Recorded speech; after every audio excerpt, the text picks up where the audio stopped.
Hello everyone, today we are going to start chapter number 10, that is of physics, and its name suggests light.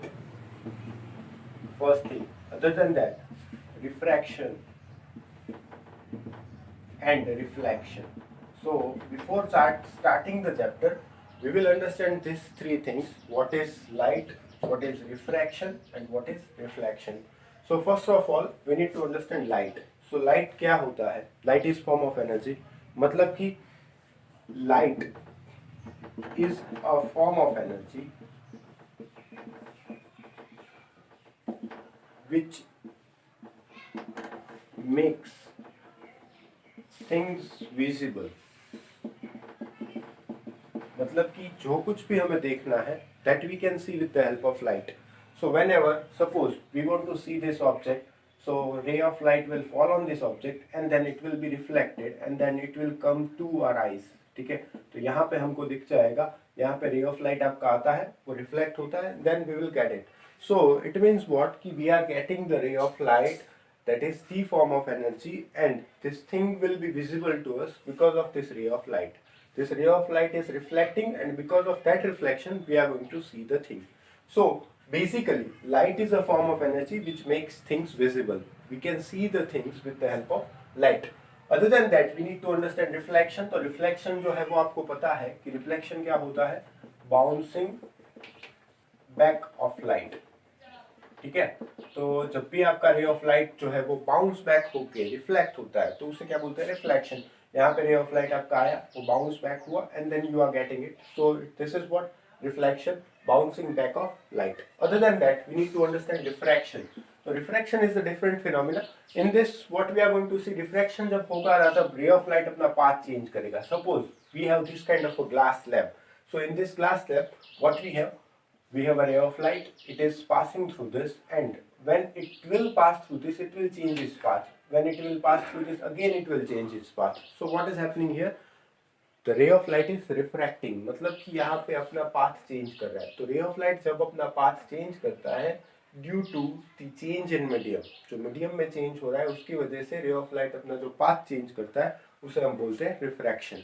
और दूसरा चीज है reflection. Reflection में क्या होगा? जब भी रे ऑफ लाइट आपका रिफ्लेक्ट होगा, मतलब कि बाउंस बैक होकर एक सरफेस में से वापस आएगा, तो उसे हम क्या बोलेंगे? रिफ्लेक्शन.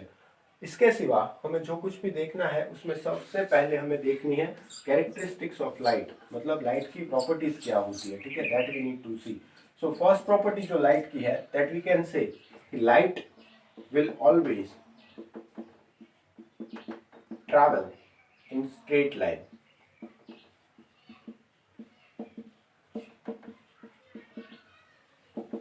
इसका अगर एग्जांपल देखा जाए तो जब भी आपके पास सपोज कोई एक बल्ब है, ठीक है, वो बल्ब में से रे ऑफ लाइट निकलते हैं, तो वो रे ऑफ लाइट जो भी निकलते हैं वो स्ट्रेट लाइन में ही ट्रैवल करते हैं. They will never travel like this in zigzag path. They will always travel in straight line. Sun में से जो रे ऑफ लाइट्स आते हैं वो भी कैसे ट्रैवल करते हैं? स्ट्रेट लाइन में ट्रैवल करते हैं. मतलब रे of light will travel always in a straight line. That is first thing. Second thing, रे ऑफ लाइट जो है उसकी प्रॉपर्टीज में हम देखें तो इट विल बिहेव एज रे. रे की तरह बिहेव करता है. रे की तरह बिहेव करने का मतलब क्या है कि वो आएगा, रिफ्लेक्ट होकर वापस आ जाएगा. So it will behave as a ray. Second thing हम बात करें तो it will behave as wave. See light ही एक ऐसा एनर्जी फॉर्म है जो कि एज अ रे और एज अ वेव दोनों की तरह बिहेव करता है. ठीक है, other than that it will also behave as particle. मतलब कि रे ऑफ लाइट जो है उसके तीन नेचर है, रे, वेव और पार्टिकल. तो ये तीनों नेचर में रे ऑफ लाइट अपना बिहेव करता है.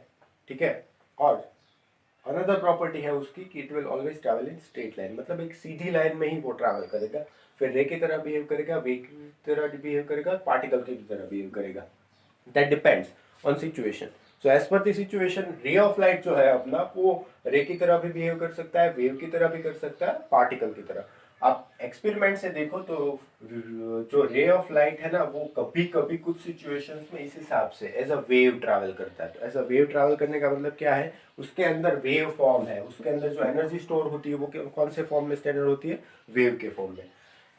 और उसके सिवा हमारे पास स्पीड ऑफ लाइट की बात है, तो स्पीड ऑफ लाइट क्या होता है, स्पीड ऑफ लाइट को हम डिनोट करते हैं सी से। किससे डिनोट करते हैं, सी।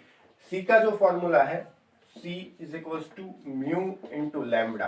ठीक है, दिस इज द फॉर्मूला। इसमें इन डेप्थ जाने की जरूरत नहीं है, सिर्फ बेसिक इंफॉर्मेशन के लिए मैं आपको बता रहा हूँ। हमें याद रखनी है स्पीड ऑफ लाइट। तो स्पीड ऑफ लाइट जो है ना, तो वो है 3 × 10⁸ मीटर पर सेकेंड।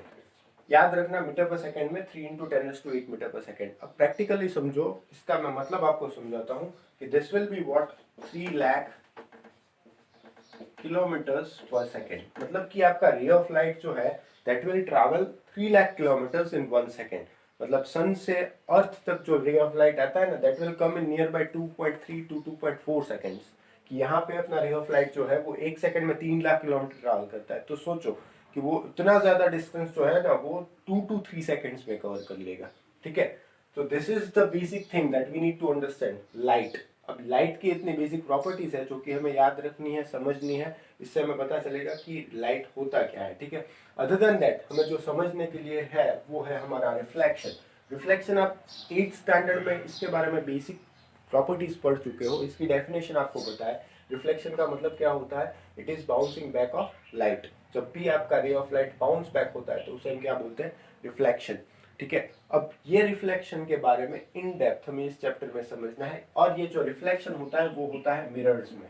ठीक है, मिरर्स जो है ना उसके अंदर हमें रिफ्लेक्शन देखने को मिलता है, और जो लेंस है वो लेंस के अंदर हमें क्या देखने को मिलता है, रिफ्रैक्शन देखने को मिलता है। तो यहाँ पे मिरर्स जो है उनके अंदर रिफ्लेक्शन, और लेंस जो है उनके अंदर क्या मिलेगा, रिफ्रैक्शन। सो फर्स्ट थिंग हमें रिफ्लेक्शन के अंदर देखना है मिरर्स में, मिरर्स कैसे काम करते हैं, मिरर्स कैसे बनते हैं, वो सब चीजें हमें देखनी है। ठीक है, नाउ लाइट की प्रॉपर्टीज हमने समझ ली। लाइट की प्रॉपर्टीज के बाद हमें जो समझने की बात है वो है रिफ्लेक्शन। तो रिफ्लेक्शन के बारे में हम थोड़ा समझ लेते हैं, रिफ्लेक्शन क्या होता है, that we need to understand first. उसके बारे में हम लॉज ऑफ रिफ्लेक्शन पढ़ने वाले हैं। लॉज ऑफ रिफ्लेक्शन में 2 रूल्स है that you already know, 8th standard में आपका आ चुका है। ठीक है, नाउ फर्स्ट थिंग रिफ्लेक्शन। तो रिफ्लेक्शन में अभी मैंने आपको डेफिनेशन बताया, reflection means what, bouncing back of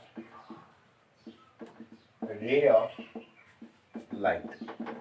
मतलब कि suppose a surface you have, यहाँ पे आपका रे ऑफ लाइट आता है, इंसिडेंट हुआ इस पॉइंट पे, फिर यहाँ पे वो रिफ्लेक्ट हुआ। ठीक है, तो ये जो रे बनेगा दैट इज इंसिडेंट रे, ये जो रे बनेगा that is reflected ray. This is incident रे, this is reflected ray. In this incident ray, reflected रे, और यहाँ पे हमारा बनेगा नॉर्मल। नॉर्मल का मतलब क्या है कि जो पॉइंट हमने लिया है इसे पॉइंट ऑफ इंसिडेंस बोलते हैं। पॉइंट ऑफ इंसिडेंस पे अगर 90 का एंगल ड्रॉ किया जाए तो उसे बोलते हैं नॉर्मल। ठीक है, अब यहाँ पे एंगल बनेगा थीटा आई, यहाँ पे एंगल बनेगा थीटा आर। ठीक है, फर्स्ट थिंग, फर्स्ट रूल जो हमारा है that is theta i is equals to theta r. Theta का मतलब होता है एंगल, तो theta i is equals to theta r. इसका मतलब कि एंगल ऑफ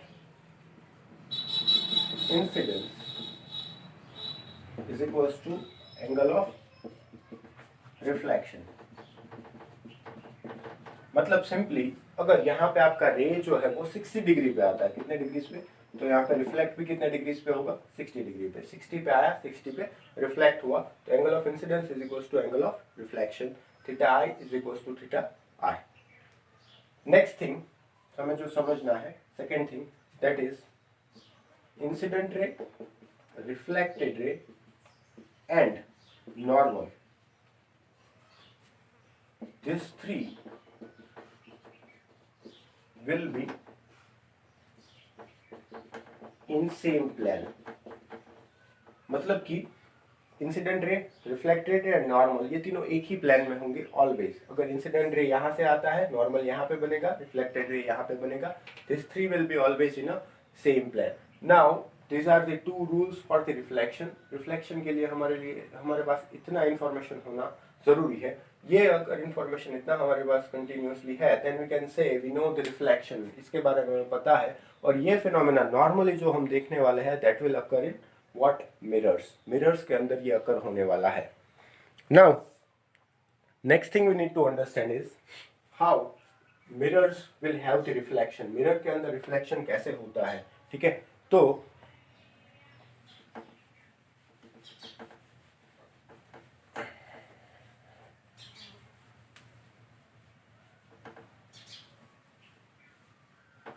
फर्स्ट थिंग हमें समझना है प्लेन मिरर्स। प्लेन मिरर्स मतलब कि हाउस होल्ड मिरर जो हम ड्रेसिंग टेबल्स में यूज करते हैं, दैट काइंड ऑफ मिरर, वो प्लेन मिरर्स कहा जाता है। तो प्लेन मिरर अगर हम लेंगे यहाँ पे, तो प्लेन मिरर यहाँ पे लिया जाएगा, this will be a plane mirror. Plane mirror में जब भी आप ऑब्जेक्ट को पुट आउट करेंगे यहाँ पे, तो आपका ऑब्जेक्ट जो है वो एक इमेज क्रिएट करेगा जो आपको यहाँ पे मिलेगा। मतलब कि जब भी आप मिरर के सामने खड़े रहते हैं, तो मिरर के पीछे की साइड आपको इमेज मिलता है। See here you are as an object and here you are getting the image. So ये आपका ऑब्जेक्ट है, मतलब कि आप है, और ये आपकी इमेज बन रही है, ठीक है। सो यहाँ पे जब भी रे ऑफ लाइट आएंगे, तो रे ऑफ लाइट आते हैं, फिर ठीक है रिफ्लेक्ट होते हैं, अगेन रे ऑफ लाइट आएंगे, रिफ्लेक्ट होंगे। यहाँ पे सपोज आपकी आई है, ठीक है, you are seeing from here. और अगर आप इसको एक्सटेंड करते हैं ना, तो एक्सटेंड करने के बाद आपको इमेज जो मिलेगा वो यहाँ पे मिलेगा, ठीक है। इस हिसाब से जो एक्सटेंशन से इमेज बनता है उसे वर्चुअल इमेज बोलते हैं। कौन सा इमेज? वर्चुअल। वर्चुअल इमेज जो है वो ऑलवेज इरेक्ट होगा नेचर में। तो सबसे पहले हमें समझना ये है कि वर्चुअल इमेज क्या होती है, इरेक्ट इमेज क्या होती है। अगर इमेज आपको रियल मिलती है, रियल मिलती है मतलब कि सपोज यहाँ पे आपका ऑब्जेक्ट है, वो रिफ्लेक्ट होकर आपको यहीं पे इमेज देता है, ठीक है। ऐसे ही एक आपका ऑब्जेक्ट पड़ा है, यहीं पे आपको इमेज मिलती है, ए बी है, तो यहाँ पे आपको जो इमेज मिलेगी वो बी ए मिलेगी, ठीक है ना। तो इस हिसाब से अगर आपको कोई इमेज मिलती है, जिस साइड पे आपने ऑब्जेक्ट पुट आउट किया है उसी साइड पे इमेज मिलती है, तो ऐसी इमेज को रियल इमेज बोलते हैं। और अगर ऑपोजिट साइड में इमेज मिलती है तो उसे कौन सी इमेज बोलते हैं? Virtual image. अब इन दोनों में डिफरेंस क्या है? ये एक्चुअल इमेज है। एक्चुअल मतलब कि यहाँ पे रेज जो है ना वो कन्वर्ज होके यहाँ पे मिले हैं, so because of that you are getting the image, तो इसे रियल इमेज बोलते हैं। यहाँ पे जो इमेज मिल रही है वो डाइवर्स होती है। डाइवर्स होने का मतलब क्या है कि यहाँ पे रे ऑफ लाइट जो है वो डाइवर्स हुए हैं, वो डाइवर्जन के बाद आपको इमेज मिली है, because of that this is known as virtual image, ठीक है। अब वर्चुअल इमेज जो है ना उसको आप पकड़ नहीं सकते। सपोज आप मिरर में खुद की जो इमेज मिलते हैं उसको आप पकड़ नहीं सकते ना, that's why it is known as virtual image. Real image जो है ना, सपोज आप कोई भी इमेज क्रिएट करोगे या आपको कोई परछाई मिलती है तो उसको आप टच कर सकते हो, देख सकते हो, उसका मतलब क्या हुआ कि दैट इज रियल इमेज। अब दूसरी बात आती है इरेक्ट, और यहाँ पे जो इमेज मिलेगी वो होगी इन्वर्टेड इमेज। कौन सी होगी? इन्वर्टेड। इन्वर्टेड इमेज मतलब upside down. Suppose A B ऐसा है ना, तो इमेज आपको कैसी मिलेगी? ए नीचे बी ऊपर, इसको क्या बोलते हैं? इन्वर्टेड, ठीक है। और इरेक्ट इमेज कैसी होती है? ए बी इस हिसाब से लिया है ऑब्जेक्ट हमने, तो यहाँ पे ही ए होगा और यहाँ पे ही आपका बी होगा। ऐसी जो इमेज बनेगी उसको कौन सी इमेज बोलते हैं? इरेक्ट। और यहाँ पे जो इमेज मिलेगी वो इमेज बनेगी आपकी inverted. So virtual image, real image, erect image, inverted image. और नेक्स्ट हमें जो समझना है वो है हमारा मैग्नीफाइड, और दूसरा वाला है डिमिनिश्ड। तो इसके नाम से ही आपको पता चल जाता है कि मैग्नीफाइड इमेज का मतलब क्या होगा? It will be larger. जितना हम देखना चाहते हैं उससे बड़े होगी। सपोज ये मार्कर की इमेज में क्रिएट कर रहा हूँ, तो मार्कर की साइज इतनी है तो इसकी इमेज मुझे इतनी बड़ी मिलेगी, तो वो क्या हो गया? मैग्नीफाइड। और इसकी मुझे डिमिनिश्ड इमेज मिल रही है, तो ये जो साइज है इससे छोटी मिलेगी, तो वो इमेज बन गई हमारी डिमिनिश्ड। अब ये कौन सा मिरर में कब कहाँ क्या बनती है that we will see, but first of all plane mirror में आपको वर्चुअल इमेज बनती है, that you have to know. और यहाँ पे जितना ऑब्जेक्ट का डिस्टेंस होता है ना, उतना ही इमेज का डिस्टेंस होता है। ऑब्जेक्ट डिस्टेंस को v बोलते हैं, इमेज डिस्टेंस को, सॉरी, ऑब्जेक्ट डिस्टेंस को u बोलते हैं, इमेज डिस्टेंस को v बोलते हैं। तो जितना u होगा उतना ही v होगा, u is equals to v होगा। जितनी साइज होगी ऑब्जेक्ट की, जितनी हाइट होगी उतनी इमेज की हाइट होगी, तो h is equals to s dash, object की height is equals to image की height. So this are the basic properties that we need to understand for plane mirror. Plane mirror में और कुछ ज्यादा देखने की जरूरत नहीं है, हमारे लिए इंपॉर्टेंट है स्फेरिकल मिरर, जो कि हम नेक्स्ट लेक्चर से स्टार्ट करेंगे। Thank you.